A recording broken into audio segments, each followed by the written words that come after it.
I'm here with Anthony and Cameron from GhostÉire. Can you tell me what it is you guys do? Well, we're a paranormal research team. We go around different locations around Ireland, soon enough, hopefully worldwide.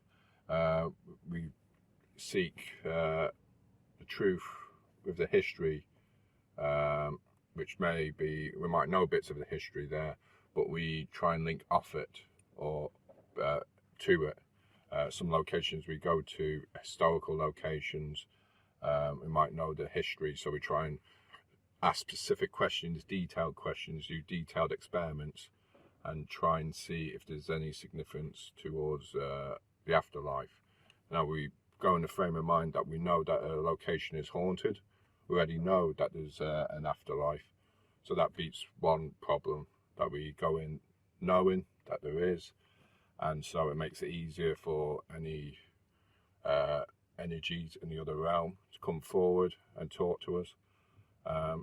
So we lead off any kind of bits of history that is known, and we try and find out if there's anything that isn't known or may link to some hidden bits of history the owners or multimedia or libraries text might know.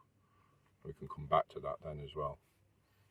So you use scientific equipment when you're doing your investigations. Could you tell me a bit about that? Well, we use visually, we use night vision cameras, which is infrared. So we're able to see people, objects, the areas of the rooms or the locations we're working in without us seeing them ourselves, with our own vision. We use full spectrum cameras, which are like ultraviolet and infrared.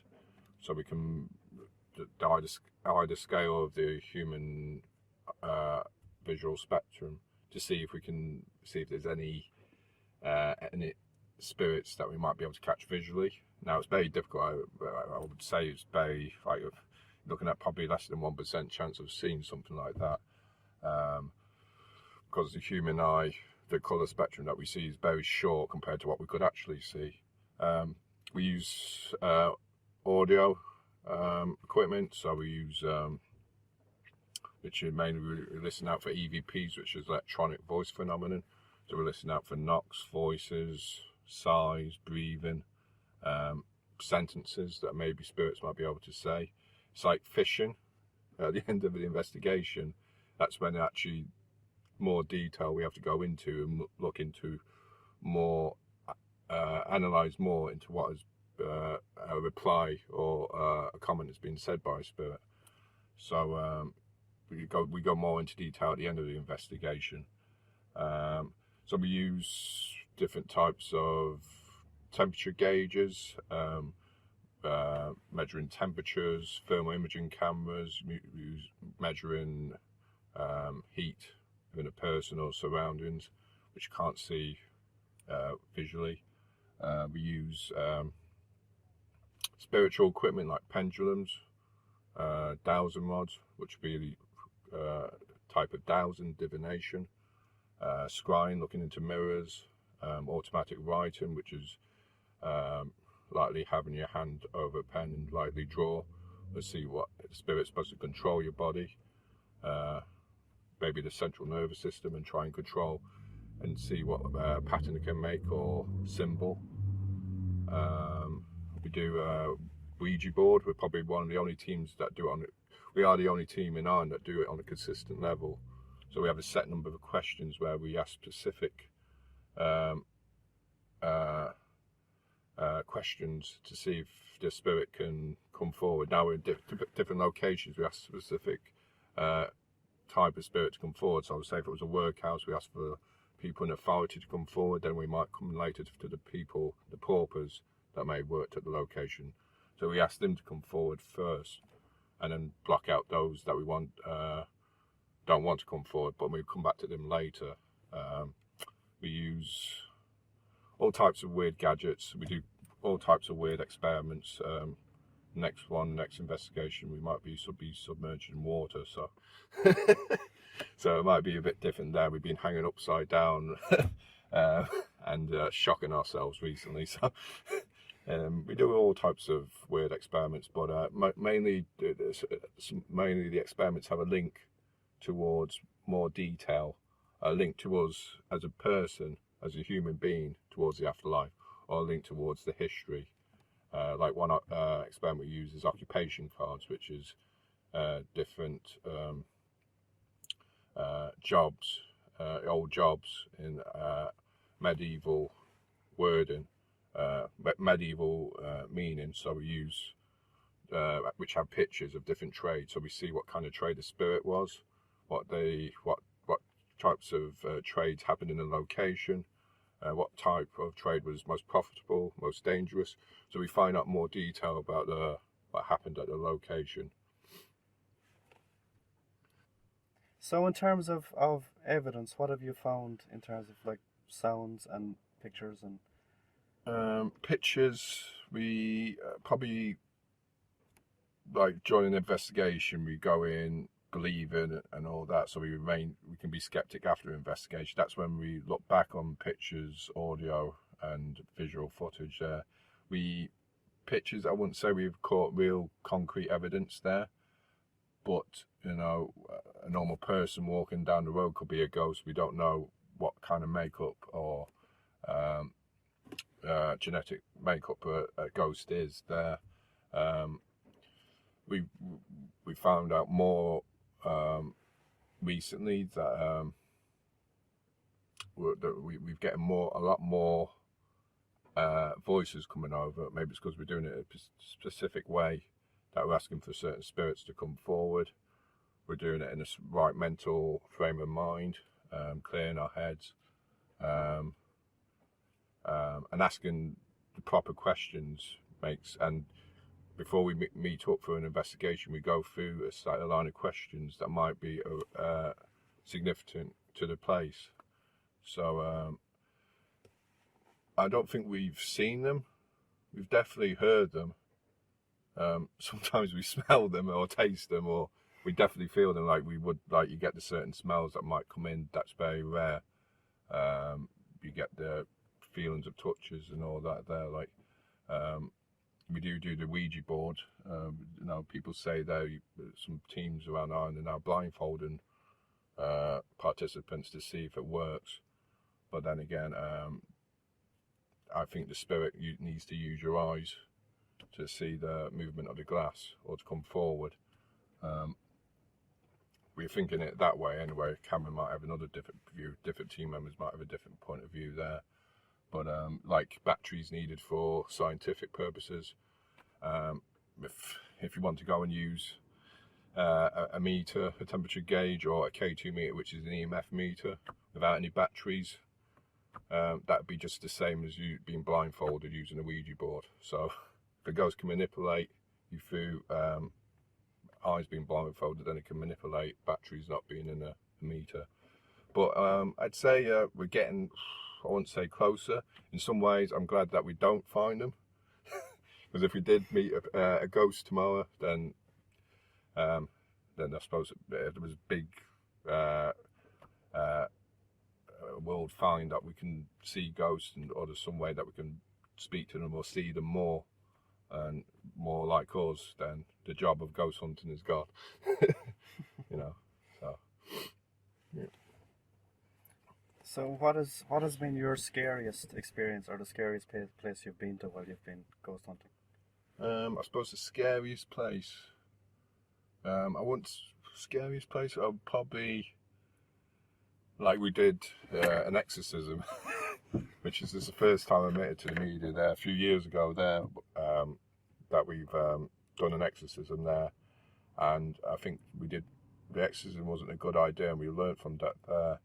That was kind of a hairy moment, because we were knowing that the people that were living at the house were wanting the spirit to leave. So we went about the exorcism doing all the kind of rituals that you normally associate with an exorcism. You could feel the air. It was very weird in the house, and you could hear weird croaking voices there. One of the ex-team members went and attacked me, so he was apparently taken over. So, but at the end of it there, just after everybody calmed down, relaxed, and it was the end of the evening, and the so-called ritual was done. It was talking to the owners of the property that we actually found out more answers to why the haunting was happening. So what we believe now, mostly with GhostÉire, is that no, we don't believe in exorcisms. We don't believe that anyone has the right to move somebody on. We found out later with that house there, it was the person that needed to change their life. That was the main reason for the haunting, and that just by simply talking to him, that everything was mended, and we said really in deepest way sorry to whatever spirits were there. But the place felt a lot lighter afterwards then. So I wouldn't believe, I say exorcisms to do with films, religion mainly, just one way of scaring people into what's out there, like demons. I won't believe in demons. I know we haven't had any cases with demons, mainly because I think it's to do with religion. And we were told in one investigation that we have one experiment called manifestation board. We have different types of categories on a board, like demonic, poltergeist, doppelganger, fairy, and it went to that. It said that we were demons, and this was up on the high fort, a high mound, and the well, you think that would be scary that we thought we were demons, but in old pagan times they were deities, demons. The word demon isn't actually scary; it means to distribute. So it's an old Greek word, and so it was the Romans who brought it over as being a bad word, and that's how we still go into the old Roman Catholic ways of thinking demons are there, when really it's people that have to change their life around the spiritual world. So what was the question? Well, experience. Scariest. So no, that was probably the scariest experience. Scariest place. Probably no. The more locations we do, the more if we got something really big happened at a location, like somebody collapsing, which has happened, it gets us more interested. Actually, gets us more energized and happy. It's something it's cool. Like, so we're a very inactive team. We keep our feet on the go, and we keep on. We're a very energetic team, I would say, there compared to what other teams would be around Ireland. We go from experiment to experiment, and we try and get into the mind of what the spirit is. So we go about it that way. So what is your understanding of the supernatural? What are these things that are manifesting themselves? Are they dead people? Are there you don't believe in demons? Is there evil spirits? I say it's the way. I don't think there is evil spirits. I think there is spirits that may be going about their own way. They might, like we call residual spirits. They might be stuck in a trauma situation. It could be a trauma. It could be happiness state of mind that they're going through. It could be a situation where they are evolving around themselves in their own particular space.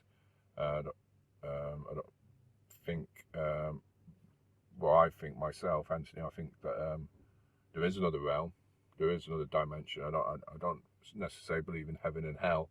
I do believe there's another area in our universe there that might be a heaven, or there might be a heaven or a place where they may be able to go to when you die, a higher level, which is probably which coincide with NDEs, near-death experiences, where people or experience floating and being brought back onto the land, or when people are astral traveling through their mind, dreaming, and they're seeing a cord connected to their belly button, and they're being brought back again. They can't go as far.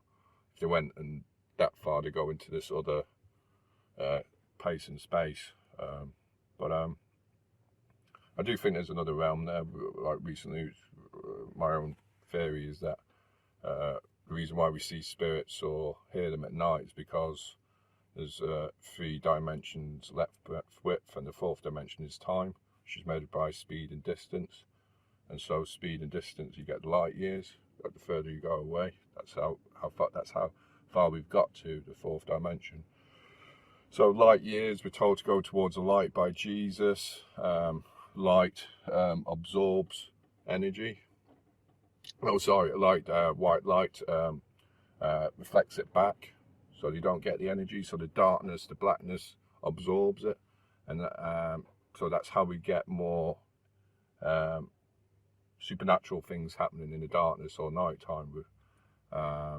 That's my theory anyway. We're told to go towards the light, speed up time, to speed it up, and if we just slow time down and ask for the spirits to step out the light and into the shadows, that's a different frame of question that we might actually, on which I think we are getting more different answers. And what do you think that they want from us? Is there something we can do for these spirits?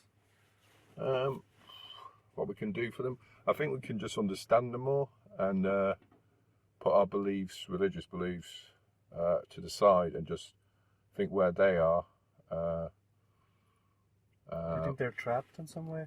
I don't think they're trapped there. I think if I was in a location there and I was fond of a bar or a nightclub that I skipped in recently, and I was being told that I was an evil spirit just because I was doing what I was loved doing, I hope that happens to everybody when they pass on, that they can go back to locations that are not just stuck in front of the god or deity and that's it, that they do actually can go on holidays or go to the bar and watch this soccer or football or rugby. So I think there's a lot more that we just not open-minded to what maybe a spirit could actually do. Like there's certain questions we've asked on investigations there, and the spirit goes about a daily life. Is actually, we ask them how are they doing today, what they've been doing today, and what they're doing later. And it's a lot of stuff comes out of it there, what we get in response. So as entrapped, now some of them we might need to lead them into the right direction, offer them the right way, just to tell them to go where they're supposed to go where their loved ones are. But then again, they might not have loved ones, but to go where they don't feel, to leave away the sadness and go somewhere else where they can find an enlightenment and joy. So hopefully our spirit guides, which we talk to there on a regular basis, tells them the right pathway to take. What is your motivation? I mean, were you always a believer in the supernatural? How did you get involved, and what do you get out of it? What enjoyment and well, I suppose it's satisfaction do you get from it? I suppose it's just the excitement of going around the country and seeing these different bits of history, different time periods in Ireland's history. The way I got involved in it, there was probably my dad telling ghost stories when I was younger. So the old social way of ghost stories, talking about it, and then probably the TV shows in the last decade there, Most Haunted, probably just seeked an interest in it there. But I don't think none of the team watch programs like that anymore. So that's why we're not following. We're not dedicated that sort of method of paranormal research. So we actually got more of an open mind. None of us are doctors, but then again, if we were doctors, we'd be told and led a certain way which we should take, which is kind of another. That's why we haven't got degrees in it there, which is kind of handy as well, because we've got our own theories on what stuff happens there. But just I suppose Killarney's a brilliant place there where you can go off into the woods at the quiet end of the night and just relax and just listen out there. It's a beautiful place, Ireland, for locations to visit and just chill out and relax and soak up the history, which probably brings a bit of the excitement, which is probably how it happened centuries ago with Halloween, and that people got interested in Samhain and all that spiritual way of celebrating. Okay, Cameron, can you tell me how you got involved with GhostÉire?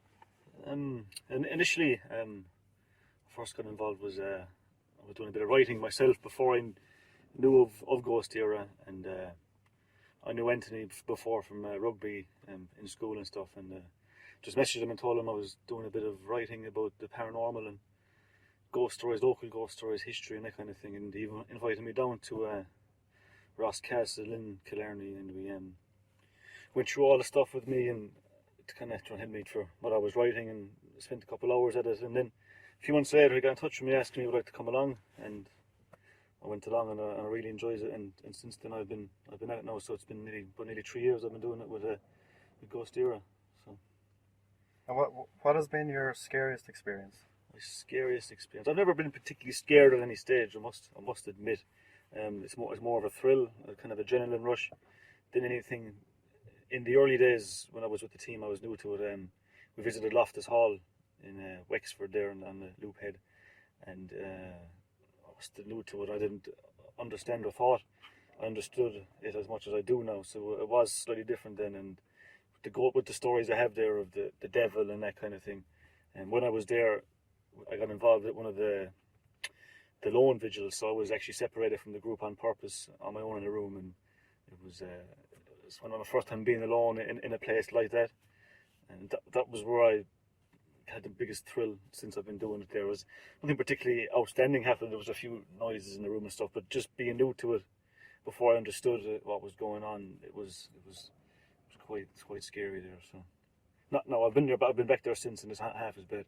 But I'm a bit more experienced now, so it's a lot easier.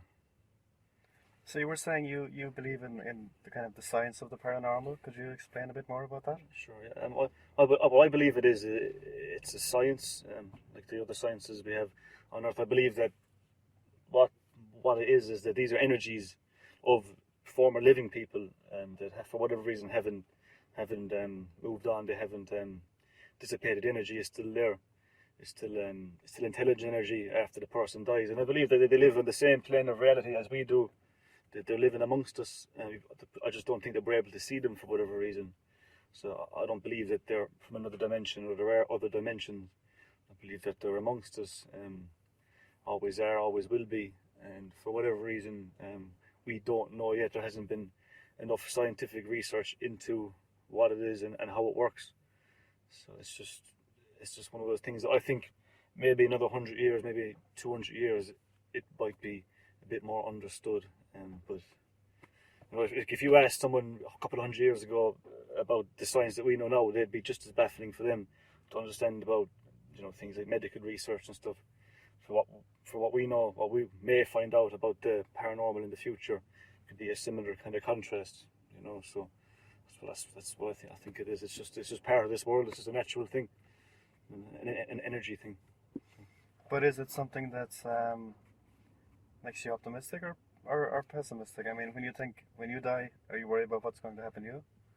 Not particularly. No, I think the energy that do stay around, I think it's for a reason. I think it's a mental reason, something that you do on purpose. Maybe you're being held here for whatever reason. You didn't fulfill something, or you didn't do something you wanted to do, or you were afraid to move on, or whatever. I think somehow it works that you're just able to stay where you are and go about your life until the energy that you're created from dies out, and then I think that you cease to exist after that. But for whatever reason, these energies that hold around are able to draw off energies, I think, as well in the world, like energies from humans, energies from electronics, you know, electrical things, that kind of stuff, and they do hang around, for they have their own reasons, obviously, and they do that for so long until they get fed up with it, or again, it's all theoretical. I don't know, this isn't true either, but that's what I think it is. I think it's a natural thing. It's part of this world that we just don't understand yet, and that I think eventually we will become to understand it. And I think the reason we don't understand it now is that there's not enough credible evidence to understand it. It's all theoretical at the moment. We don't have the technology, say, to be able to see or to be able to have physical evidence of them. I think that it's just something that's going to come in a long time away, but it will come eventually. And do you think there's anything we can do for these spirits that are trapped? Do they want something from us? I think some of them would. They like to talk to us. Perhaps some of them don't. I think some of them don't like talking to us at all. When we get that, when we go to some places, particularly religious places, we'll say the energies there don't like communicating with us. Sometimes they just ignore us. Sometimes they try and ignore us. Sometimes they try and mess with us, so to speak. I think that's because from a religious perspective, what we do would be a taboo issue. and that's why that happens. Generally, most energies, they want to talk, want to speak to us, and sometimes they approach you and they say, we have a message for you. We want to talk to you, and they're actually more inclined to make us stay with them when we're doing it for whatever reason. Maybe they died, or they were alive and they had a sad life, or they were lonely or something, and they want the company. I'm not particularly sure, but you have different. You have people that do want to talk to you, people that don't want to talk to you. I think it's just like they're walking around their everyday life, and we just can't see them, and they're the same as us. They're good days, bad days, that kind of thing, and sometimes they just don't want to get involved. Sometimes they do, and it's much like we do. Sometimes you don't want to talk to your missus or your aunt or whatever. They're still there. So. And did you come into the group as a believer, or did you come in with an open mind and say, let me see what we're going to find, and then I'll see what I believe? I've always been open-minded. I understood a lot about it before I actually joined the group. And then a lot of I read a lot.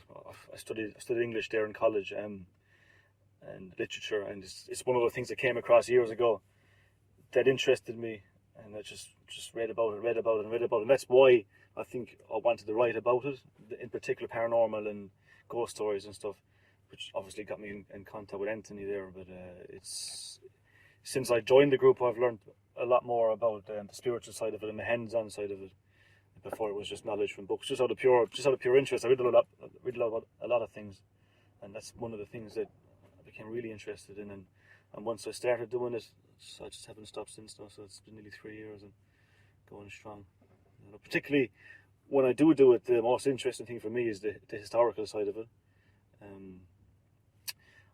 It's interesting to know something about a place you're going to, and going there and communicating with someone and receiving answers from them that actually correspond with the history that you have knowledge of from a book. That's what really does it for me. Not so much the contact. I expect the contact at this stage. I'm used to it.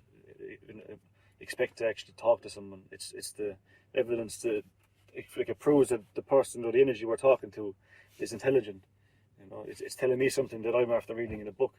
That's historical fact.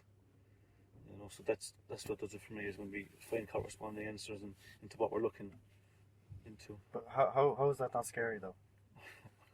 I don't know. Maybe it was scary at the start. It's just, I don't know. The way I see it is it's a natural thing. It's not a bad thing. It's kind of a adrenaline rush.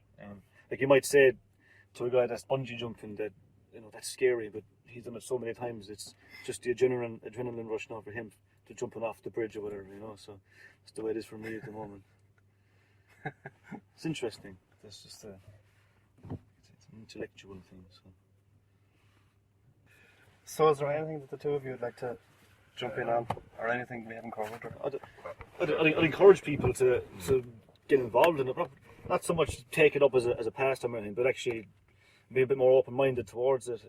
A lot of people still think, particularly in Ireland with the whole Catholic Church side of it. I'm not a religious person myself. I was obviously when I was younger, but I've kind of moved away from that now, and I wouldn't consider myself religious at all. A lot of people, friends and all, family that I would speak to about it, they'd be afraid of it because it's some kind of evil thing. I don't believe there is